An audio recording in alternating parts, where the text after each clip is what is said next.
Hello, this is Dappy AMX Guy. Here's another video rant on that pedal-driven cycles frame that I was supposed to get 2 years ago. It took forever, but we'll flip it around and we'll take a look at it. Okay, so I asked them to paint it black, which is fine. Now I ordered this in November of 2018, and I finally got it today. So I'd just like to go over what seems right. So I have my archaic caliper from, who the hell knows, my grandfather's old caliper. So we'll just take a look at diameters, if I can get it to spread. Okay, so I believe that is 1 1/4. That is correct. That is actually the correct diameter.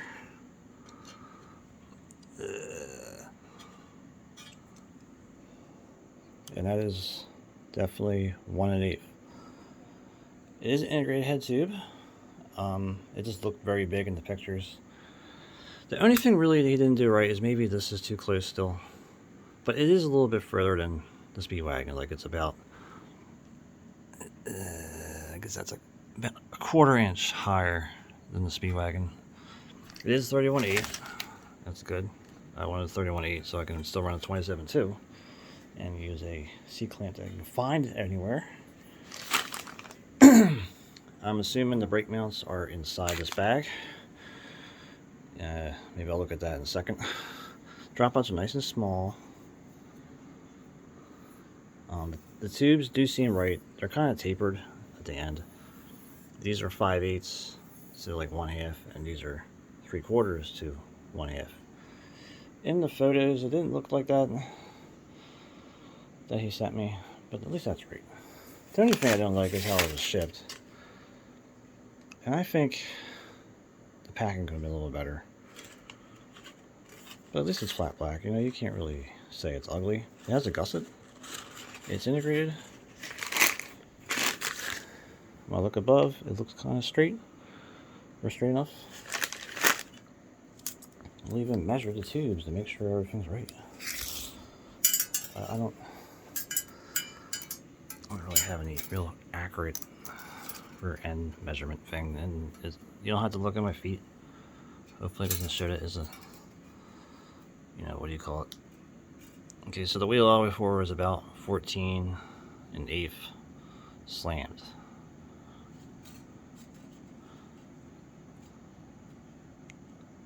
Yeah, 14 1/8 maybe all the way forward.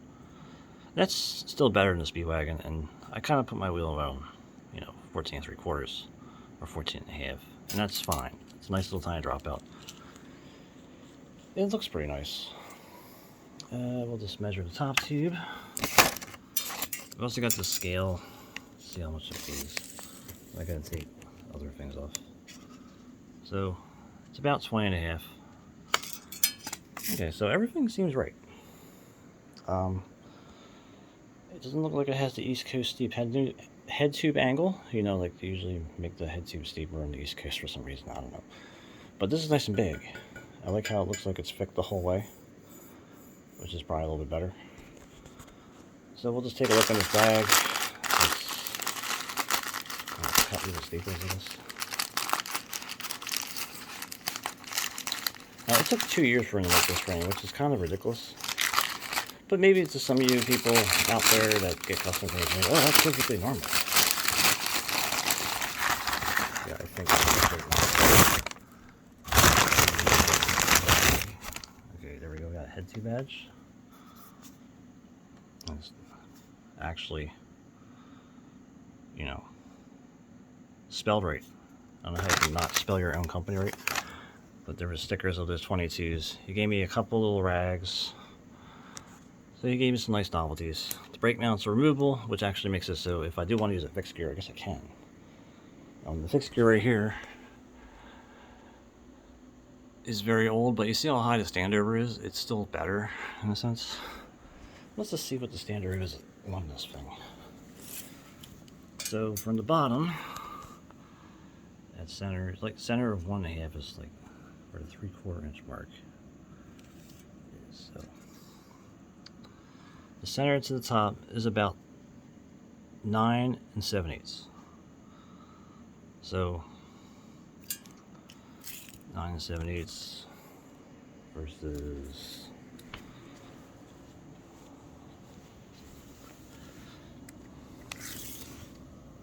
whatever this is. What's this either? So this is actually still a little bit higher, like 10 1/4, 10 1/2, somewhere about there, maybe closer to 10 1/4. So with that frame, it's still slightly lower than I want it, but maybe the aluminum seat post will stay in place at the lower height. I don't know. I can also get other seat posts in 31E. I can get more of these. They're very expensive, but these Thompson titanium seat posts are more than strong enough. I mean, the max height of this thing is like right at the top of this physique rubber thing. I still don't know what they call that thing. They call it the seat post stopper, protector. Just know where the seat post is when you take it out. I don't know. I don't know what you call that thing. The tubes are definitely skinnier than this, and skinnier in the rear. So let's just take a look at other things. It has this nice card that may just stay on there for a second. I'm gonna put the sticker on the head tube since I'm not really that pissed off at them about how long it took. I mean, I'll still say it's his frame. He is a good welder. It doesn't like the welds are sloppy or anything. I mean, compared to S&M, I think he's a little bit better than S&M lately. Maybe I don't want that way. Okay, so we're gonna, what's here? I gotta just use the pedal as our hanger. It works at me here. So yeah, we turn the scale on.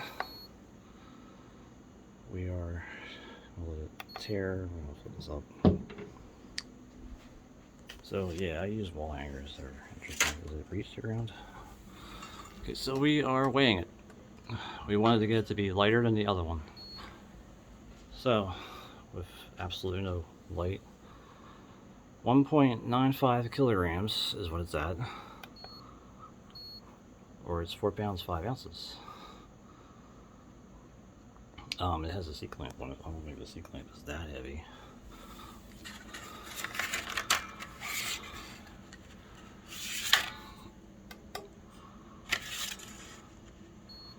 Okay, so the paper might be 0.04 ounces. And the seat clamp might be something too, but we'll take the seat clamp. So it's not lighter, but it's definitely lighter than some frames. I don't think he's really into the light frame tubing anyway. It just feels light. Like, it definitely feels light. So let's just take a look again. Maybe we gotta tear it again. Just to check it, make sure I did it right. So I just hang it from there, it's easier. So it's about 4 pounds, 4 ounces, which is still very light weight. That frame is probably 4 pounds 11, so it's still lighter than that guy. So the seat tube probably is what added the most weight, because it's 31/8, it's thick. But yeah, I guess I can figure out what to do with it. It's a 20.5 top tube, so that's one thing that people in the race world seem to be against lately. They kind of like their frame so long that you can't even lift the front end off the ground, because they don't get off the ground in the first place, because they just don't get airs anymore. I don't know, but it looks okay. I'm not going to say it sucks, but it's okay. As far as 2-year wait for it, that kind of sucked. That really sucked. I got this frame in that time, and this frame is seemingly a lot lighter still. That's 3 pounds 15 ounces, when that's 4 pounds 5 ounces, or 4 ounces. I don't think that card's that heavy. Then the black one, which is at the city at the moment, that's about the same weight, and that was done in 1 month. They did that just in 1 month. So yeah, maybe it will just go to be the replacement of the RV. So RV is getting old. I don't know about sprocket clearance as far as 48 tooth. Does that look like it's 48 tooth clearance? Because we don't know. We've got a 46, so we can kind of look at the 46 and see how far away it is when we put it here. So if it's, yeah, it doesn't look like the 46 will really fit either. So we'll see how that works. Maybe he thinks I'm using a straight spider with this thing, which I guess I could do. But maybe is the back end actually 110? Or is it 120 like the stop place needs to be? So look at that too. This is very hard. I'll show my feet. I'm gonna show my feet. It's also very hard to move this thing. This thing is my grandfather's. He must have bought it maybe when he was in his 30s. Way back. I think it goes so far. We don't really know what that is. I think there's the caliper show that's definitely bigger than 4.5, but it's just a little bit bigger than 4.5. The real way to tell if it kind of be useful in more sense than one is that if this wheel fits in there, like as a default, maybe, I don't know, it rings. Yeah, it's still a little bit too small for that, but I can probably flex it out to get in there. So if I could just make it fixed here, that'd be fine. I just feel like hopefully the threads on the bottom bracket are the right direction. This needs to be something that people have trouble with, and I don't know. Custom frame builders kind of don't know what they're doing sometimes when it comes to bottom brackets. Like, we can make sure it threads the right way by just threading the cup in. I think when it's tight like that, it doesn't sound good. Just make sure. If I gotta chase the threads or something.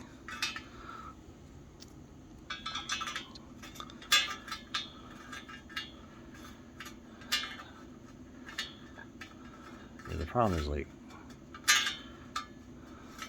I'm gonna chase the threads with some kind of tool I have, like, you know, a steel cup. There was some other things I acquired recently, but I'm not gonna really go over them. You might see them in the picture right in front of me. These are micro mini hubs. They definitely will fit on there. Unthreaded. I can't thread. I have to say, it looks good. It looks fine. But there's only a couple of flaws on it. I can definitely tell are flaws. The cable guides are a little weird. If I can get it on my base. Okay, we got the scale out of the way. So yeah, it doesn't look too bad. Let's see what I do with it. Or you can say what you guys think of this interesting mini road frame. Because that's what I'm gonna, I don't know what to really call them. Some people say mini velo, but mini velo just sounds just too general. like small bicycle in French, I guess. But no, it's not small. It's just a small frame. I still have yet to see if these are in a good position for brakes. But they look pretty good. Like the rear end's nice. It's nice and small. Nice and skinny. Maybe this could be the touring frame. Like, you know, I'm just thinking about stuff.